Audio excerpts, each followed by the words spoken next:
Qui ne s'est jamais pris pour une star, chantant pour ses fans avec un micro imaginaire dans son salon? Quand j'étais petite, je faisais ça avec The Winner Takes It All de ABBA.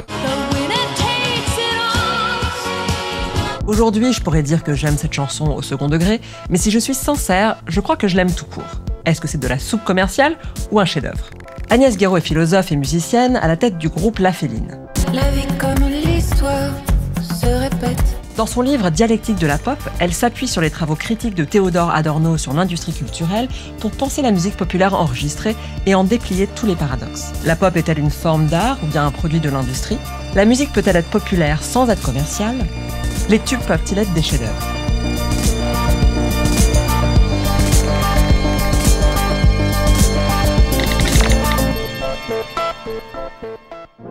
À partir de la fin du 19e siècle, le développement du phonographe permet d'enregistrer et de reproduire des chansons qui peuvent ensuite être diffusées en masse par la radio. Cette révolution technique donne naissance à une nouvelle industrie musicale qui engendre une nouvelle manière de faire et d'écouter la musique. De la même manière qu'on a fini par reconnaître la photographie et le cinéma comme de véritables formes d'art, distincts de la peinture et du théâtre, Agnès Guéraud affirme que l'enregistrement sonore a donné naissance à un nouvel art musical à part entière, la musique populaire enregistrée ou pop. How was that? Ready? Higher. Can you go a bit higher? Dans la pop, on a affaire à des artistes qui expriment leur individualité à travers leur interprétation d'une œuvre qui se réalise comme œuvre dans l'enregistrement qui est proposé au public grâce aux disques et à la radio. En ce sens, la pop se distingue notamment des musiques populaires traditionnelles qui se transmettent plutôt oralement et que l'on étudie en tant qu'expression collective d'une culture. Dans la musique populaire enregistrée, il va y avoir une individualisation de l'interprète et une attention particulière aux caractéristiques de sa voix, de son expressivité, au moment aussi même où il chante. Donc, ça distingue d'un monde qui serait plutôt celui d'une musique folklorique ou d'une musique dite traditionnelle.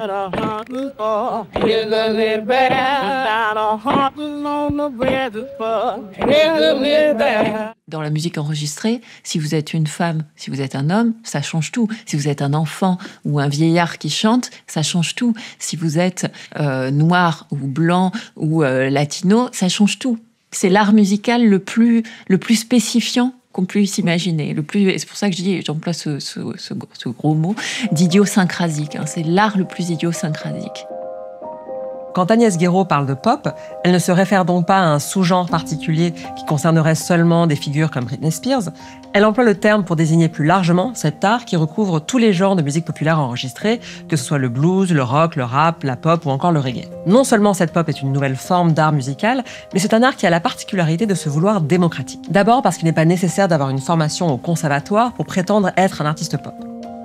Tout à coup, on s'est mis à entendre des voix qui pouvaient chanter un peu faux, qui pouvaient chanter trop grave. Si on écoute la voix de Bob Dylan, il a un côté, il y a un petit très très nasal comme ça. C'est une sorte de voix de canard du fond des âges. Enfin, on ne sait pas trop la situer. D'ailleurs, elle est un petit peu sans âge, la voix de Dylan. Hey, Mr. Tambourine Man, play a song for me. Effectivement, c'est pas une voix autorisée jusqu'ici parmi les chanteurs professionnels.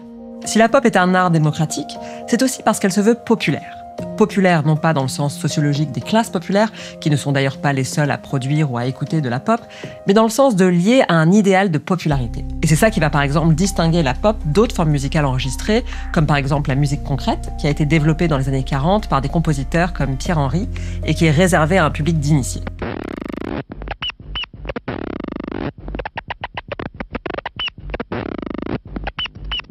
Il m'a fallu trouver une manière de différencier. C'est quoi la différence finalement entre Pierre Henry et Carl Craig, quoi.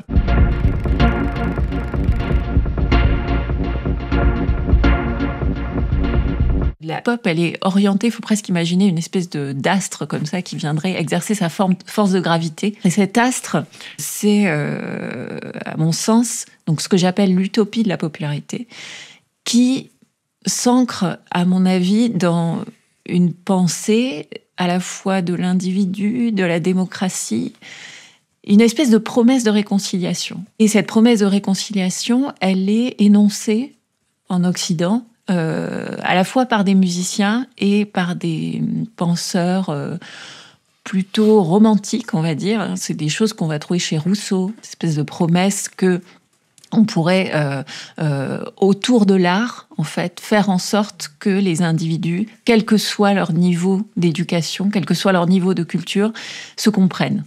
Donc, il y a une sorte de promesse d'un art réconciliateur où, justement, puisque l'art se livre dans le sensible, alors il y a quelque chose de l'ordre d'une immédiateté dont on pourrait jouir ensemble, quels que soient finalement nos privilèges et notre niveau d'initiation.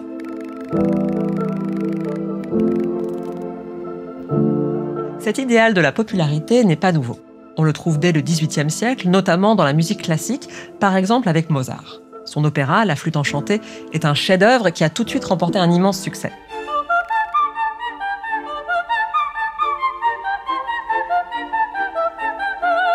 La pop est héritière de cette promesse. Et d'ailleurs, sa volonté d'être immédiatement populaire, de ne nécessiter aucun apprentissage, ça transparaît aussi dans le fait que très souvent, nos premiers émois musicaux remontent à la petite enfance. Cette question de l'enfance vient donner naissance à cette notion d'utopie de la popularité dont je parlais. Il y a quelque chose de l'ordre du miracle, une espèce de miracle sécularisé, mais là c'est vraiment, c'est pas l'innocence en tant que ne pas savoir, mais une innocence en tant que accéder à des choses auxquelles on n'accède plus après, parce qu'on est finalement corrompu par une forme de civilisation et par une forme de savoir.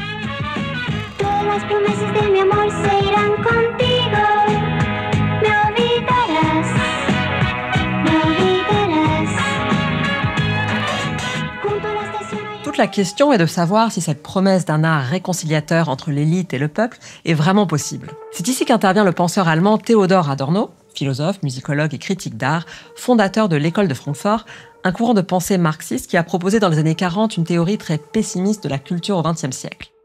L'industrie culturelle, c'est l'intégration délibérée d'en haut de ses consommateurs. Elle intègre de force même les domaines séparés depuis des millénaires de l'art supérieur et de l'art inférieur, au préjudice des deux. Pour Adorno, dès lors que les relations sociales prennent la forme d'un échange de marchandises, la culture n'échappe pas à l'aliénation générale. Dans le contexte capitaliste, la musique populaire est forcément un produit de consommation standardisé et donc inauthentique, issu d'une industrie qui cherche avant tout la rentabilité. Agnès Guéraud a fait sa thèse sur ces travaux. Adorno et avec Horkheimer, le théoricien qui a conçu cette notion d'industrie culturelle.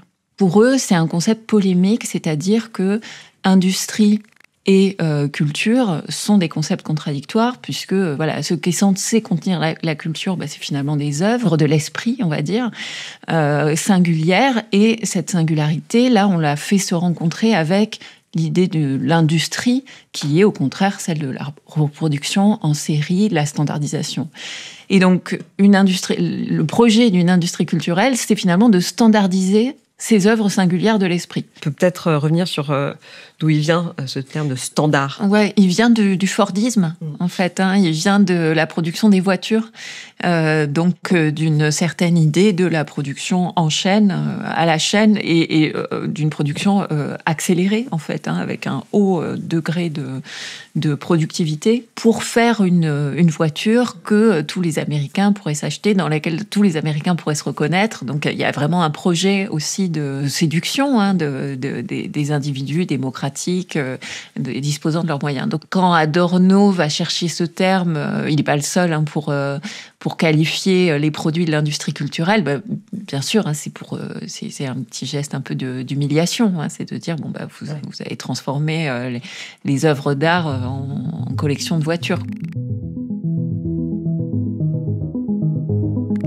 Sur cette question de la standardisation, il est difficile de donner tort à Adorno. Il y a bien un certain nombre de normes que l'on retrouve pour que les nouveautés soient familières, pour que les chansons soient dansantes et produisent un certain effet sur les auditeurs avec un refrain clairement identifiable et une durée ne dépassant pas les 4 minutes. Ces standards visent à faciliter à la fois la production du morceau et sa réception par le public en flattant ses habitudes d'écoute. Pour le coup, je me faisais la remarque que c'est peut-être cette facilité d'écoute qui explique que la pop, même celle qui se veut contestataire, soit souvent récupérée par la publicité.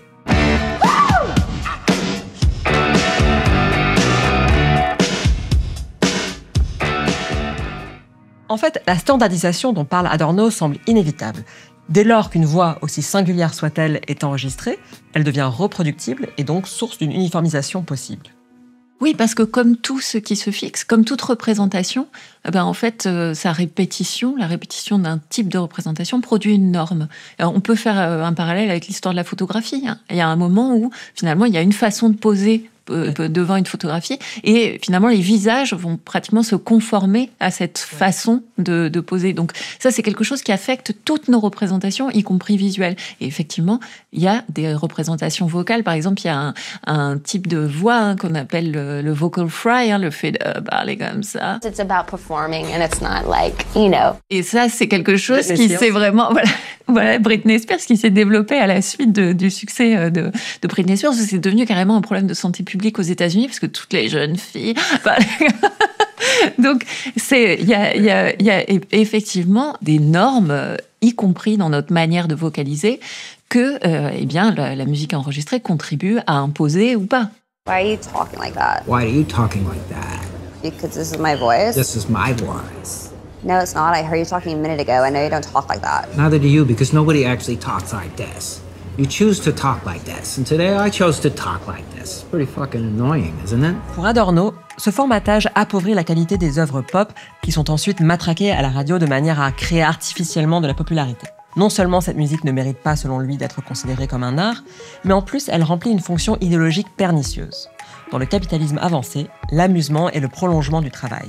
Il est recherché par celui qui veut échapper au processus du travail automatisé pour être de nouveau en mesure de l'affronter. Sous couvert de légèreté inoffensive, l'industrie culturelle cherche à distraire de la dureté du monde réel. Alors il faut avoir en tête qu'Adorno écrit dans le contexte de la Deuxième Guerre mondiale. S'amuser signifie être d'accord. Ne penser à rien, oublier la souffrance même là où elle est montrée. Il s'agit au fond d'une forme d'impuissance. Se divertir, ce n'est pas seulement oublier la souffrance des autres ou la sienne, mais aussi oublier sa capacité d'y résister. Or l'art, le vrai, a vocation selon Adorno à être émancipateur et pour cela à aiguiser la conscience et surtout pas à brosser l'auditeur dans le sens du poil avec des mélodies entraînantes et abrutissantes qui ne demandent aucun effort d'écoute.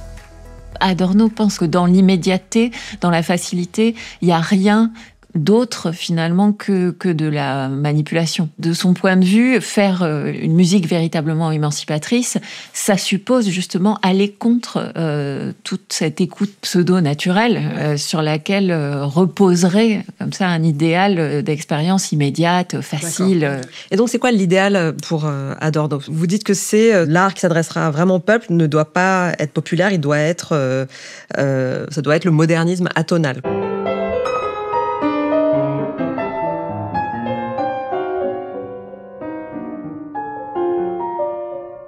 Quelque chose d'atonal, difficile à aimer. Alors parce que voilà, c'est ça. Alors parce que voilà, j'ai toujours envie de dire Adorno, oui, c'est pas parce que c'est facile à écouter que c'est facile à produire. Et puis il a toute une théorie, il a toute une pensée du matériau musical, sachant que la pop est globalement ancrée dans la forme tonale.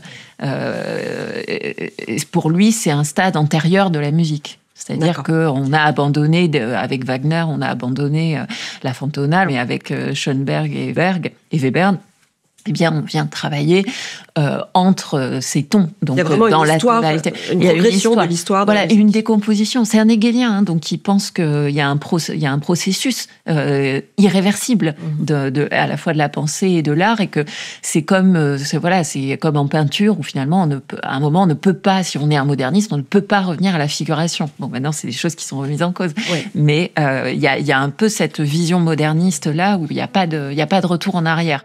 Ce n'est donc pas par élitisme, mais par idéalisme politique qu'Adorno défend le modernisme musical d'un Schoenberg et dénonce la musique légère. Et c'est ça qui est génial dans la démarche d'Agnès Guéraud. Pour penser l'art musical qu'elle aime et qu'elle pratique, elle va s'appuyer sur ce philosophe qui refuse de le considérer comme un art. Pourquoi ?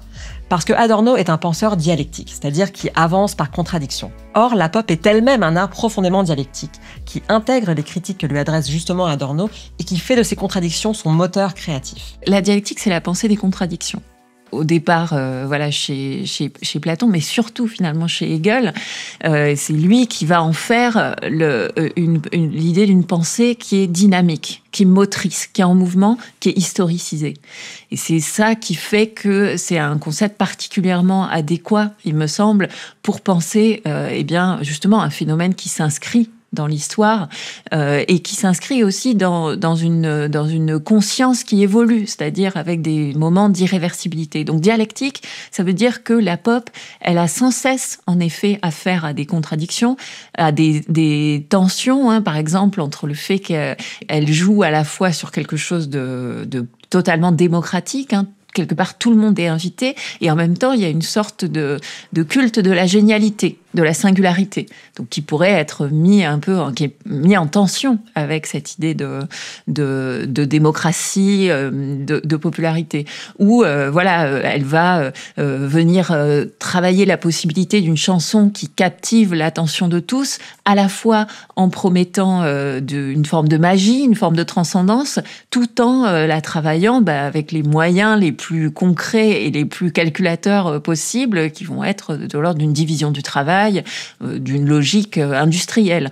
Et ce qui m'intéresse dans cet art musical, c'est qu'en fait, c'est peut-être la musique qui a le plus conscience de tous ces écueils qui sont liés à la condition de produit des œuvres prises dans le filtre de l'industrie culturelle. La pop, elle le sait tout de suite. Elle le sait qu'elle est réifiée, réifiable.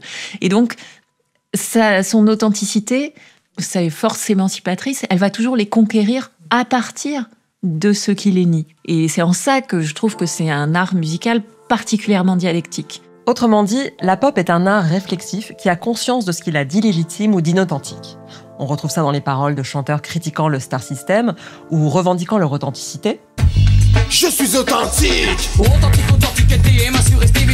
Ou au contraire, assumant la dimension commerciale avec ironie, comme le fait par exemple Frank Zappa en intitulant son album We're Only in It for the Money. De manière générale, les genres se construisent en rupture au genre à la mode, comme par exemple le mouvement punk, qui est né en opposition au mouvement hippie et disco, et qui n'est pas forcément facile à apprécier. Mais même à l'intérieur de la carrière d'un artiste pop, on retrouve souvent la volonté de briser ses propres codes, au risque de décevoir son public, comme lorsque Bob Dylan est passé du folk acoustique au rock électrique.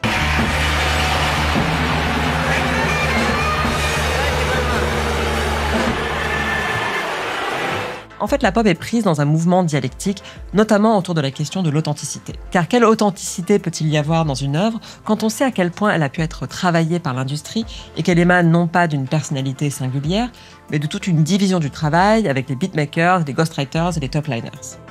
Donc on va parler des tubes, des hits, qui concentrent toute cette ambivalence entre la magie et l'industrie. Est-ce qu'il existe une recette pour fabriquer des hits? Si je le savais. Moi, j'essaye tout le temps de faire des hits. Parce que c'est toujours la suspicion adornienne de se dire, de toute façon, c'est fabriqué tout ça. Ouais. Il suffit de mettre beaucoup d'argent, de matraquer, et puis d'avoir une division du travail efficace avec. Oui. Et il y a des ouvrages là-dessus sur la fabrique des hits. Et ça, c'est aussi dès les années 60, ce qu'on appelait le Brill Building, cet endroit où des gens comme Carole King, elle raconte qu'elle avait un petit box où elle écrivait à la chaîne plein de morceaux et qu'on trouvait des manières de les adapter à la chaîne. Et puis on les faisait jouer par des musiciens super expérimentés qui faisaient ça en 2 secondes. Et pourtant, ça a produit plein de chefs-d'œuvre.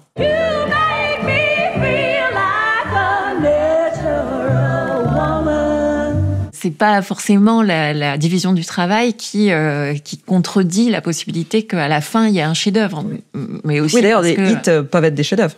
Bien sûr. On va dire. Ouais. Et ça, c'est, je dirais, le paradis de la popularité. C'est ça. Enfin, le paradis de la pop, c'est l'endroit où les hits sont des chefs-d'œuvre.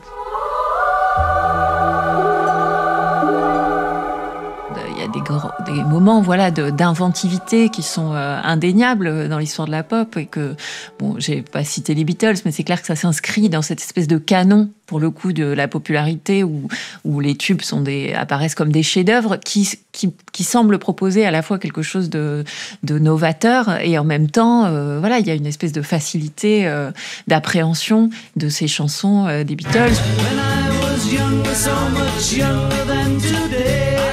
Les hits peuvent être des chefs-d'œuvre, mais tous ne le sont pas, loin de là. La question qu'on se pose alors quand on est face à une œuvre qu'on aime, c'est est-ce que je suis manipulé par des recettes toutes faites ? Auquel cas, on a du mal à assumer notre plaisir d'écoute. On va chanter à tue-tête, mais il y a un peu de second degré, où on en rigole, enfin de l'autodérision en tout cas. Oui, il y a une gêne, parce que il y a aussi toute une place qui est faite dans la musique populaire à la question de l'expression du sentiment, qui a été chassée du monde de la musique savante, où bien sûr il y a des émotions, mais enfin le sentiment dans sa grossièreté, on va dire, hein, il est quand même très très réprimé. Et donc c'est presque une pudeur sociale en fait d'avoir à dire en fait j'adore, mais je suis un peu coupable, quoi. Justement, là, dans le livre que j'écris en ce moment sur les chansons d'amour, je fais toute une analyse de cette question du plaisir coupable et que je critique, parce qu'en fait, dire qu'on c'est un plaisir coupable, c'est toujours une manière de dire que l'objet, il est inférieur à soi, qu'en fait, c'est nous-mêmes qui lui donnons de l'importance. Et donc, c'est une seconde manière d'humilier l'objet au moment où on prétend le sauver. Là, je reviens sur mon exemple de ABBA, parce que moi, personnellement, c'était des chansons que je chantais petite, et de découvrir qu'en fait, ça a été réhabilité par la critique. J'ai pu me réconcilier, assumer, dire en fait j'avais le droit d'aimer. Et puis là, justement, je suis tombée aussi sur une reprise très sobre, en acoustique, quoi. Et où on découvre qu'en fait c'est une ligne mélodique très jolie, mais bien sûr, et que les paroles sont belles. Et je dis en fait ça va, je peux assumer. But someone way down here knows there's someone dear. The winner takes it all. C'est vrai que ABBA, c'est un cas vraiment fascinant dans l'histoire de la critique de ce groupe moqué. Aussi parce qu'ils étaient suédois et que c'était les anglophones qui faisaient la critique. Donc il y a un truc presque un peu xénophobe en réalité, si on n'a pas voulu. Ça a joué un rôle. Et voilà, enfin, maintenant on se dit tiens, en fait c'était des super compositeurs. La reprise d'ABBA dont je parlais révèle la qualité de la composition et elle confirme qu'un tube peut être une œuvre artistique, mais elle rappelle aussi que la pop passe son temps à reprendre des œuvres familières, ce qui soulève la question de l'innovation de cette forme. On a vu comment, pour Adorno, c'était important de se dire qu'il y avait un processus, même un progrès dans l'histoire de la musique. Et c'est vrai qu'avec la pop, on voit constamment des reprises, du recyclage. Est-ce qu'on peut dire malgré tout qu'il y a une histoire et un progrès dans la pop? Il y a un progrès au sens où il y a en effet une histoire, et il y a une conscience de cette histoire, c'est-à-dire que nous, musiciens et auditeurs et auditrices en 2025, eh bien on est en mesure de se référer à une musique du passé, de circuler dans toute une histoire et de la situer géographiquement. Donc évidemment qu'il y a une histoire, et déjà il y a une histoire technologique de l'enregistrement, il y a une histoire technologique des instruments, et dans la mesure où il y a une histoire, il y a une conscience, et il y a d'ailleurs beaucoup de nostalgie de l'innocence perdue. Si vous lisez des critiques rock des années 80, ils sont extrêmement nostalgiques des années 60. Alors parfois même c'est les années 50, c'est Elvis, le moment où c'est le grand frisson, mais parce que ça correspond à leur enfance en fait. Enfin, oui. donc il y a aussi un sentiment qui est très caractéristique de l'expérience des musiques pop, c'est la perte de l'innocence. Le dernier jour du disco, je fais le passer sur ta peau. D'où la volonté de faire des revivals. Voilà, mais comme on sait, un revival, c'est justement jamais le retour à l'identique. Bien sûr. En fait, un revival atteste d'une couche de conscience supplémentaire. Donc c'est pas une régression, un revival, c'est une nostalgie qui fait objet, qui fait œuvre. Agnès Guéraud propose de penser la pop comme l'art musical de l'enregistrement sonore qui aspire à la popularité et qui mise sur l'incarnation individuelle pour y arriver. L'industrie culturelle réalise cette promesse, parfois à coups de formatage et de matraquage, mais la pop est la première consciente de cette instrumentalisation et elle s'efforce sans cesse de briser les codes pour créer la surprise, sans renoncer pour autant à la promesse utopique d'une expérience esthétique réconciliatrice.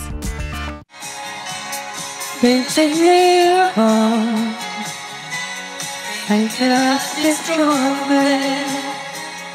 But I was a fool.